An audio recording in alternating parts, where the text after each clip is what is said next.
Nakakaloka. Merry Christmas ba? Merry Christmas pa question mark. Merry Christmas. 115 days, yan na. Bilangan na ni Oh, Arnold. ma. Kala ko Happy Valentine's kasi nakapula tayo lahat. Eksaktong 115 days na lang po at Pasko na mga kapuso. Umpisa na ang countdown nyo rin sa inyong mga tahanan, no? At simula na nga po ng pinakamahabang Christmas season sa buong mundo, ang Paskong Pinoy. Kaya syempre ang aming tambayan, bihis Pasko na rin, pati kami. Nag-red! Oh, mahirap maghanap pala ng green, ha? Mas marami sa atin ang may red.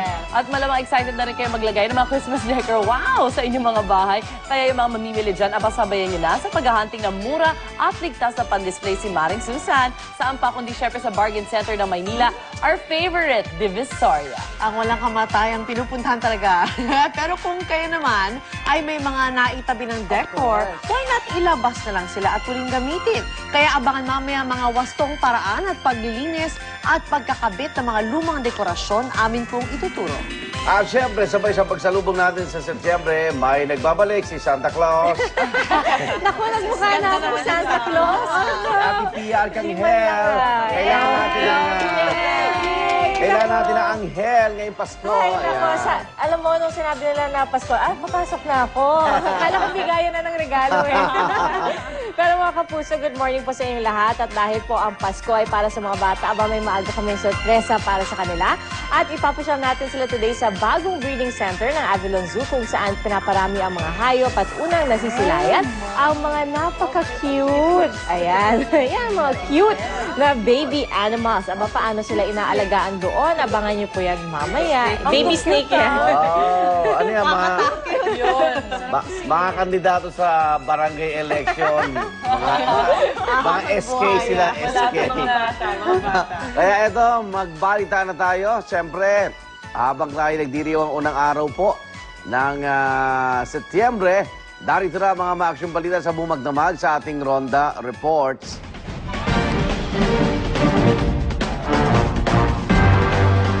Bueno, mano natin arestado ang isang South African national matapos magwala at mangagaw pa ng baril ang isang gwardiya sa isang restaurant sa Quezon City. Yan po ang Ronda Report ni Oscar Oida. Oscar. Yes, Igan, inabutan nga natin sa may Station 10 ng QCPD na pinoposasan itong South African national na si Stephen Gutter matapos umanong magwala at nagtangka pa unong mang-agaw ng baril ng isang gwardya ng isang restaurant sa may Tomas Morato, Quezon City. Base sa sumbong ng manager ng naturang restaurant ay sinita nila ito dahil sa paninigarilyo sa loob ng restaurant at na-insulto yata ito sa pagkasita, nagalit nung lumabas ay inagawa na raw ng baril yung naturang gwardya dahilan parang humingi sila ng saklolo sa mga tanod at mga pulis. Pero kahit na naaresto na itong si Stephen Gutter ay pasaway pa rin dito sa may Station 10 ng QCPD dahilan parang posasan pa siya ng mga pulis para dalhin at by medical sa ospital. Posibleng makasuhan ng mga kasong estafa dahil hindi raw nakapagbayad itong si Gutter at alarm and scandal pati resisting arrest ang naturang dayuhan. Igan? O, pusasan yan, magulihin. Di ba? Pusasan. Ano, Igan? Pusasan, pero magulihin. Okay. Maraming salamat, Oscar. Uso ngayon yan. Maraming salamat. Pusasan, magulihin.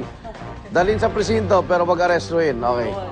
Samantala, punta tayong Taguig. Dito sa naman ang isang lalaki matapos mapangga at makaladkad na isang truck sa C5 Road. Diyan nga po sa Taguig City. Yan po ang Ronda Report ni Dante Perelio. Exclusive. Dante. Yes, Igan, kalunos-lunos nga ang sinapit ng isang lalaki na kinilala ng mga otoridad na si Jeronimo Sudario. Ito'y matapos siyang mabangga ng isang elf truck sa C5 Road sa may Taguig City pasado 1:00 ng madaling araw kanina. Nakaladkad pa ng may ilang metro ang biktima ng elf truck na naging sanhi para agad siya bawian ng buhay. Sa kwento ng driver Igan ng truck na si Florencio Soriano, hindi naman daw mabilis ang kanyang takbo. Pero bigla raw sumulpot ang biktima na tumawid galing sa Center Island. Kaya huli na ang lahat bago siya nakapagpreno. May kasama raw itong lalaki na bigla na lang naglahong parang bula matapos ang aksidente. Ayon naman sa isang saksi, hindi raw kasama ng biktima ang lalaki kundi isa raw itong holdupper. Kitang-kita raw niya mula sa kanyang binabantayang gasolinahan na nanlaban ang biktima sa tatlong lalaki na pilit umaagaw sa dala nitong bag. Tiyempo namang dumaraan daw ang isang truck kaya nahagip ang biktima. Mabilis namang tumakas ang tatlo sakay ng tricycle, tangay ang bag ng biktima. Yan ang Ronda Report mula rito sa Taguig City. Balik sa'yo, Igan. Okay, maraming salamat, Dante Perelio. Narito naman ang iba pang tampok na balita ngayong 1 ng Setyembre sa ating Top. Hit it!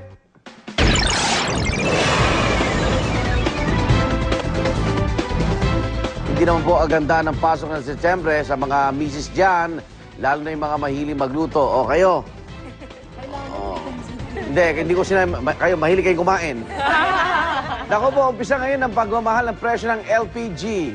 2 piso po kada kilo ng LPG ang ipapataw sa dagdag-singil ng LPG Marketers Association. Kaya sa bawat regular size na 11 kilogram LPG tank, 22 piso agad ang dagdag-singil sa ating ikangay titiisin yan.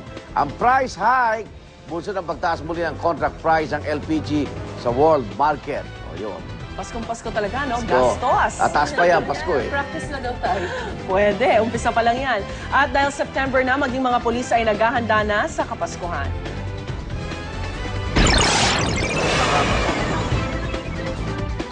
Alam naman natin na pagdating ng Burr months ay tag-ani na po. Yung pong ating mga kababayan, mas marami po silang cash itong mga panahon na ito. Kanya po kasabay nitong sitwasyon ay magpapalabas po tayo ng additional policemen para po Mas pinaigting na police visibility ang ikakasa ng NCR Police Office ngayong pagpasok ng Burr months. Bukod sa 1,000 dagdag na puwersa ng pulisya sa mga kalsada, magpapakalat din po ng plainclothes policemen sa mga istasyon ng bus at tren para sa papalapit na Christmas season. Tututukan din nila ang mga matataong lugar tulad ng mga mall, shopping center at maging ang U-Belt area. Doble alerto rin ang pagbabantay ng pulisya sa mga tinagurian ng crime-prone areas tuwing Kapaskuhan.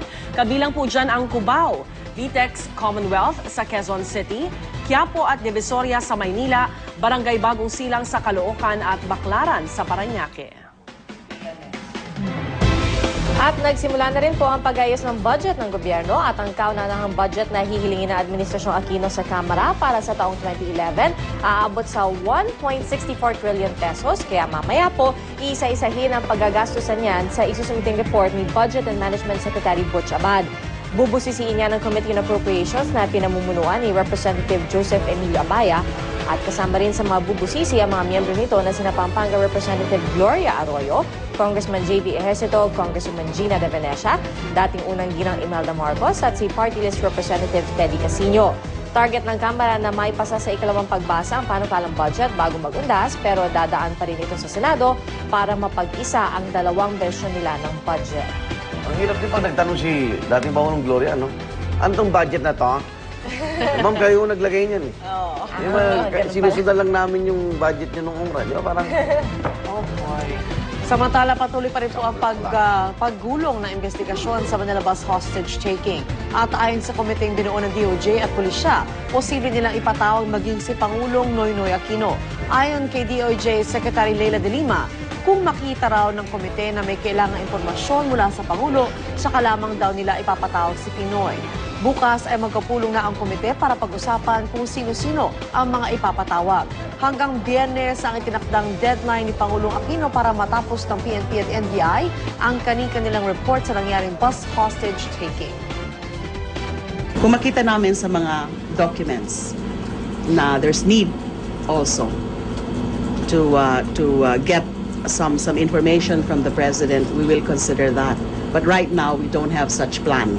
But that is not something that we are completely ruling out. Kasabay na investigasyon ang paglalatag ng mga patakaran sa media para di na maulit ang hindi magandang pagtatapos ng hostage taking. Kaya mamaya pupulungin ng palasyo ang mga media outfit sa bansa.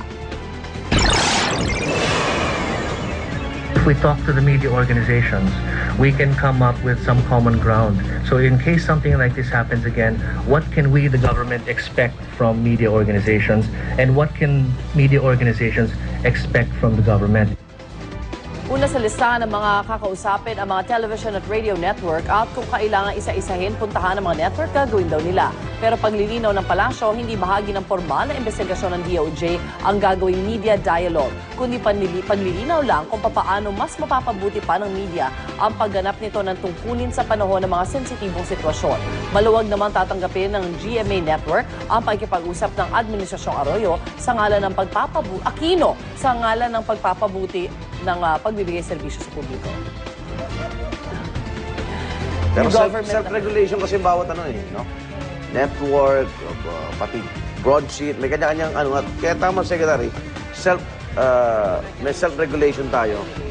Kaya yung dialogue na yan, ewan ko, siguro para lang to ease lang yung ano, pero... Hindi na self-regulation before in terms of... Lagyan na sila ng rules. Oo, actually, dapat Hindi kasi very thin line yan eh. Diyan naman yung provision ng freedom of expression, yung censorship, saan papasok yan. Pag kasi nakikialam na ang gobyerno, sensitive minsan ng media eh. Ayaw din naman nila ng kaya media dialogue ang tawag. blackout. Ayaw din nila. Pero there should be control talaga. Pero kayo Pagdating sa mismo, sitwasyon, media mismo, yung mga iba't ibang organization, yung naganap na hostage crisis, may nakita silang abuso. Oh, yes. Hindi ba? At ang problema is, kung kunwari meron ba magsi-self-regulate, sabihin nila, ito sensitibo masyado, hindi natin to ukunan for the sake of the yan, yung mga na-hostage. May iba na pwede sabihin, nakaka-scoop kami. Susunod naman sila eh. Hindi susunod yung iba.